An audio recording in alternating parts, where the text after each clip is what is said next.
தொடர்ந்து தமிழ்நாட்டில் நம்ம பார்த்துட்டு வரோம். ஏதாவது ஒரு இரு பிரிவினருக்கிடையே ஏதாவது ஒரு பிரச்சனை அப்படி இருக்குன்னா காவல் நிலையத்தில் முதல்ல சூறையாடுறதை நம்ம பார்க்குறோம். ஆம்பூர் கலவரத்துலேருந்து உதாரணமாக எடுத்துக்கிட்டிங்கன்னா ஏதாவது ஒரு பிரச்சனையாக இருந்தால் முதல்ல காவல்துறை இருக்கக்கூடிய காவல் நிலையத்தில் அட்டாக் பண்ணுறதை பார்த்துட்டு வரோம். இப்போது அது ஒரு ட்ரெண்டாக மாறிட்டு வரதை நம்ம பார்த்துட்டு வரோம். இப்போ பெரம்பலூர் மாவட்டத்தில் கைகளத்தூர் அப்படின்ற ஒரு கிராமத்தில் மணிகண்டன், தேவேந்திரன் அப்படின்னு வெவ்வேறு சமூகத்தை சேர்ந்த 2 தொழிலாளர்கள் அங்கே டிராக்டர் ஓட்டிகிட்டு இருக்காங்க. அவங்களுக்குள்ள மது அருந்தி விட்டு தகராறு வந்திருக்கிறது. அதனால் அவங்களுக்குள்ள பிரச்சனை இருந்தப்போ அவர் போய் தேவேந்திரன் என்ன பண்ணுறாரு, காவல் நிலையத்தில் போய் புகார் கொடுக்குறாரு. எங்களுக்குள்ள ஒரு பிரச்சனை இருக்குது, நீங்கள் தட்டி கேட்கணும் அப்படின்னு சொல்லி ஒரு புகார் கொடுக்குறாரு. அந்த புகாரை ஏற்றுக்கொண்டு காவலர் ஸ்ரீதர் அப்படின்றவர் என்ன சொல்கிறார், நீங்கள் 2 பேரும் உங்கள் முதலாளி இருக்கக்கூடிய வயல் பக்கத்துக்கு வாங்க, நம்ம பேசிடலாம் அப்படின்னு சொல்லி இப்போ பேசும்போது திடீர்னு என்னாகிறது, இந்த மணிகண்டன்றவர் அந்த தேவேந்திரனை கொலைவெறி தாக்குதலில் அருவாளால் வெட்டுறாரு. அதை பார்த்த அங்கே இருக்கக்கூடிய மக்களும் சரி, அந்த காவல்துறை அதிகாரியும் சரி தடுக்க முயல்றாங்க, முடியலை.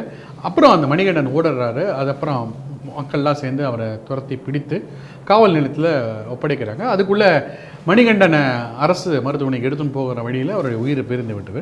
அவருடைய உடலை காவல் நிலையத்தை முன்பு வைத்து பெரிய ஒரு தர்ணா போராட்டமே நடத்தியிருக்காங்க அந்த பகுதி மக்கள். அந்த போராட்டத்துக்கு நடுவில் எப்பவும் போல் கல்லெறி வீசுதல், ஒரு காவல் நிலையத்து மேலே தாக்குதல் நடந்திருக்கு. அதன் பிறகு காவல்துறை உயர் அதிகாரிலாம் ஒரு சமரச பேச்சுவார்த்தை நடத்தி அதுக்கு ஒரு சொல்யூஷன் பண்ணியிருக்காங்க. இந்த செய்தி நீங்கள் எப்படி பார்க்குறீங்க? முதலாவதாக இந்த செய்தியில் நம்ம தெரிந்து கொள்ள வேண்டிய ஒரு முக்கியமான நான் பார்க்குறது என்னென்னா, காவல் நிலையம் பாதுகாப்பற்ற இடமாக இருக்கிறது. இப்போ நம்ம என்ன நினைப்போம்னா, ஏதோ ஒருத்தர் ஒரு தப்பு நடந்திருக்கு, போலீஸ் ஸ்டேஷனில் போய் சொல்லலாம், கோர்ட்டில் போய் சொல்லலாம். ஏன்னா அது பாதுகாப்பான இடம். ஒரு மேஜிஸ்ட்ரேட் இருக்கார், போலீஸ் இருக்கார், இங்கெல்லாம் இருக்காங்க.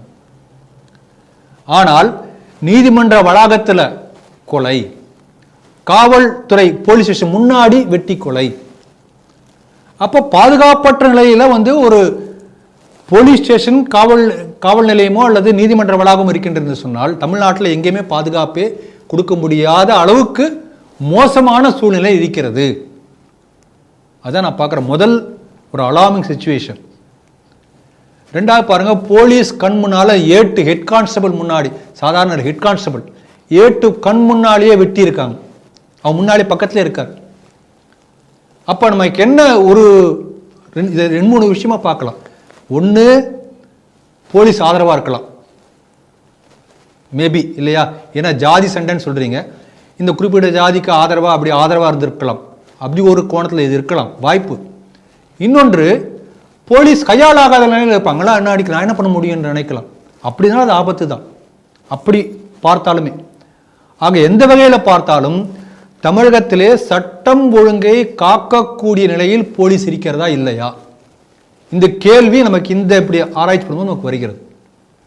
எனக்கு வருது, நீங்கள் என்ன சொல்றீங்களோ தெரியல. எல்லாருக்குமே பொதுவாக அப்படி தான் இருக்குது, சாமானியர்களுக்கு எல்லாருமே அப்படி தான் ஒரு. அப்போ ஒரு மனசில் ஒரு பாதுகாப்பற்ற சூழ்நிலை இருக்கின்றது என்று எல்லாரும் ஃபீல் பண்ணலாம். இப்போ பாருங்கள், சில மாதங்களுக்கு முன்னால் ஜிஹெச்சில் ஒரு டாக்டரே கத்தியால் குத்திட்டாங்க. டாக்டருக்கு ஆஸ்பத்திரியில் பாதுகாப்பற்ற சூழ்நிலை. திருச்சியிலேயே போல் சில மாதங்களுக்கு முன்னாலே ஒருத்தர் பேருந்துலேருந்து காலையில் 9 மணிக்கு பஸ் ஸ்டாண்டில் பேருந்தில் ஏறி உட்காந்துருக்காங்க. பஸ்லேருந்து கீழே இறக்கி அங்கேயே போட்டு அடித்து ஆளை கதையை முடிச்சிட்டாங்க. சில மாதங்களுக்கு முன்னாடி ராஜபாளையத்தை பார்த்தீங்கன்னா இதெல்லாம் சில மாதங்களுக்கு முன்னாடி தான். ரோட்டில் போலீஸ் ஸ்டேஷனில் ரோட்டில் 2 போலீஸ்காரங்க போயிட்டுருக்காங்க. 7 பேர் கொண்ட கும்பல் கட்டையால் போட்டு அடி போலீஸ்காரங்க அடித்து அது வீடியோ எடுத்து சமூக வலைத்தளங்களில் போடுறாங்க. போலீஸ்காருக்கே பாதுகாப்பு இல்லை. இதுதான் தமிழகத்துடைய சட்டம் ஒழுங்குடைய நிலை. சில மாதங்களுக்கு முன்னாடி பார்த்தீங்கன்னா ரிச்சி ஸ்ட்ரீட்டில் யாரோ ஒருத்தர் வீடியோ எடுத்தா சொல்லி ஓட அடித்து துரத்தி, அது நம்ம வீடியோவில் பார்த்தோம், வாட்ஸ்அப்பில் பல பேர் ஷேர் பண்ணாங்க. இதெல்லாம் சில சாம்பிள். அப்போ எந்த அளவுக்கு சட்டம் ஒழுங்கு சீர்குலைந்திருக்கிறது தமிழகத்திலே, அதற்கு இந்த செய்தி ஒரு உதாரணமாக இருக்கிறது. மன வருத்தத்தோடு சொல்கிறேன். இன்னொன்று பாருங்கள், இதில் முக்கியமானது ஜாதி சண்டை. தொடர்ந்து தமிழகத்திலே குறிப்பாக திமுக ஆட்சி இருக்கும்போதெல்லாம் ஜாதி சண்டை அதிகமாக வரும். இதுக்கு முன்னால் கருணாநிதி ஆட்சியில் பார்த்தீங்கன்னா நிறைய முறை ஜாதி சண்டையில் தமிழகமே கொழுந்து விட்டு தீப்பிடித்து எரிந்த போது கூட அமைதியாக இருந்திருக்கார் அவர். ஏன்னா Dravidam is an extension of British. அதனுடைய மறு வடிவம், எக்ஸ்டென்ஷன் கூட சொல்ல முடியாது, இன்னொரு முகமூடி அணிந்த வெள்ளைக்காரர்கள் தான். எதுக்கு சொல்ல வரேன்னா, தங்களுடைய அரசியல் ஆதாயங்களுக்காக ஒரு பொலிட்டிக்கல் கேம், அதற்காக ஜாதி சண்டையை உசி போட்டு தொடர்ந்து இவங்க வந்து செஞ்சுட்டு இருக்காங்க. பின்னாடி சர்ச்சு ஆப்ரேட் பண்ணிட்டு இருக்கோம். ஏன்னா ஜாதி சண்டை வந்து அவன் போய் மதம் மாற்றலாம் ஒரு குறிப்பிட்ட செக்ஷனு. நீங்கள் வேணால் நான் ஒரு சின்ன புள்ளி வர சொல்கிறேன். இப்போ நம்ம நாடு முழுக்க எத்தனை ஜாதி இருக்குது, அந்த ஜாதிகளில் உபஜாதிகள், ஒவ்வொரு ஜாதி கீழே குட்டி ஜாதிகள் இருக்கும். அந்த குட்டி ஜாதிகளில் இதெல்லாம் வந்து இதில் பார்த்தீங்கன்னா எது வந்து முற்பட்ட ஜாதி, எது பிற்பட்ட ஜாதி, எது மிகவும் பிற்பட்ட ஜாதி, எது ஒடுக்கப்பட்ட ஜாதி, புரிஞ்சுங்களா, எது பட்டியலின ஜாதி, எது மிகவும் மிகவும் இப்படிலாம் கிளாசிஃபிகேஷன்.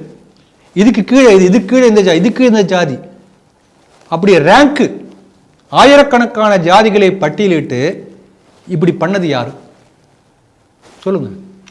தெரியாது. பிரிட்டிஷ். எங்கேயாவது பழைய காலத்துக்கு ராஜராஜ சோழனுடைய கல்வெட்டுல இத்தனை ஆயிரம் ஜாதிகள் இருந்தன எங்கேயா நீங்க காட்ட முடியுமா? இல்லை இலக்கிய சான்று காட்ட முடியுமா? இப்படி ஜாதியை வைத்து சண்டை போட்டது என்று எங்கேயா நீங்க காட்ட முடியுமா? ஜாதியை வைத்து சண்டையை தூண்டி விட்டதே பெரிய அளவில் பண்ணதே பிரிட்டிஷ்காரன் தான். என்கிட்ட ஒரு மொபைலில் ஒரு லெட்டர் ஒன்று இருக்குது. அதாவது இப்போ நான் பேர் ஞாபகம் இல்லை, ஒரு திருநெல்வேலி கலெக்டர் வந்து சேதுபதி மகாராஜாவுக்கு லெட்டர் எழுதுறார். என்ன எழுதுறாருன்னா, நீங்கள் வந்து நாடார்களை வந்து ராமநாதபுரம் கோயிலுக்குள்ளே நீங்கள் அனுமதிக்கக்கூடாது, முக்குளத்தோரை அனுமதிக்கலாம் அப்படின்னு. ஏன்னா அந்த மாதிரி பண்ணால் 2 பேருக்கு சண்டை வரும். சண்டை வரும்போது இந்த நாடார்களை மதம் மாற்றலாம். இப்படி ஒவ்வொரு இடத்துலையும் 2 ஜாதிக்கு நடுவில் பிரிவினை, மீனவர்களுக்கும் வன்னியர்களுக்கும், இப்படி ஒவ்வொரு 2 ஜாதிக்கு நடுவில் பிரிவினையை ஏற்படுத்தி அதில் ஒரு பிரிவினைகளை வந்து மதம் மாற்றுவதற்காக திட்டம் போட்டது பிரிட்டிஷ்ங்கிறத நம்ம எப்படி பார்க்கணும்? இந்த இடத்துல பிரிட்டிஷ்னு பார்க்கக்கூடாது, கிறிஸ்டியன்னு பார்க்கணும். வெள்ளைக்கார கிறிஸ்டியன். அப்போ அந்த வெள்ளைக்கார கிறிஸ்டியன் இங்கே நம்ம நாடு விட்டு போன பிறகு அவனுடைய வேலையை தொடர்ந்து செய்யக்கூடிய அமைப்பாக இங்கு உள்ள திராவிட சித்தாந்தம், திராவிடியன் மாடல் செயல்பட்டு கொண்டிருக்கின்றது. அதனால தான் தமிழ்நாட்டில் பார்த்தீங்கன்னா இந்த அளவுக்கு ஒரு இந்த ஜாதி ரீதியாக பார்க்குறத எல்லாத்தையும் ஜாதி ரீதியாக பார்ப்போம். சில நாள் முன்னால் பார்த்தீங்கன்னா ஒருத்தர் வந்து கீழே தெரு எழுதிட்டார். நம்ம அதையும் இதில் பேசணும், நம்ம 2 பேர் தான் பேசணும்னு நினைக்கிறேன். கீழத்தெரு மேலத்தெரு. எனக்கு தெரிஞ்சு கீழத்தெருனா கிழக்கு தெரு, மேலத்தெருனா மேற்கு தெரு. கீழேனா கீழ் ஜாதி இருக்கிறது, மேலனா மேல் ஜாதி ஒரு அர்த்தம். சினிமாவில் அரசியல் விடுங்க, சினிமா போனால் சினிமாவில் எல்லாம் ஜாதி ரீதியாக எல்லாத்தையும் ஒரு ஜாதிய கண்ணோட்டத்தை வைத்து இந்த ஜாதி உயர்ந்தது இது தாழ்ந்து என்கின்ற ஒரு பேதத்தை ஏற்படுத்தக்கூடிய மாதிரி தான் இன்றைய திரையுலகம். இந்தளவுக்கு இந்த திராவிட சித்தாந்தத்தினால தமிழ்நாடு முழுக்கவே கெட்டு போயிருக்கு. சுதந்திர போராட்ட வீரர்களும் விட்டு வைக்கிறது. வாஞ்சிநாதனை பற்றி உடனே அதுக்கு ஒரு ஜாதிய கலர். இப்படி தங்களுடைய அரசியல் ஆதாயத்துக்காக தமிழகத்தையே ஜாதி ரீதியாக பிளவுபடுத்தி நாசம் செய்து கொண்டிருக்கிறது திராவிட சித்தாந்தம். ஆகவே இதிலிருந்து வெளியில் வரணும். ஹிந்து என்ற சொல் இணைக்கக்கூடிய சொல், ஹிந்துத்வா என்பது இணைக்கக்கூடிய சொல், திராவிடம் என்பது பிளக்கக்கூடிய சொல். அதுதான் இந்த ஜாதி ரீதியான தகராறுகளை தமிழ்நாட்டில் ஏற்படுத்தி கொண்டிருக்கிறது. இதை மக்கள் புரிந்து கொள்ள வேண்டும் என்பதை இந்த சமயத்தில் இந்த செய்தி வாயிலாக நான் சொல்லணும்னு நினைக்கிறேன்.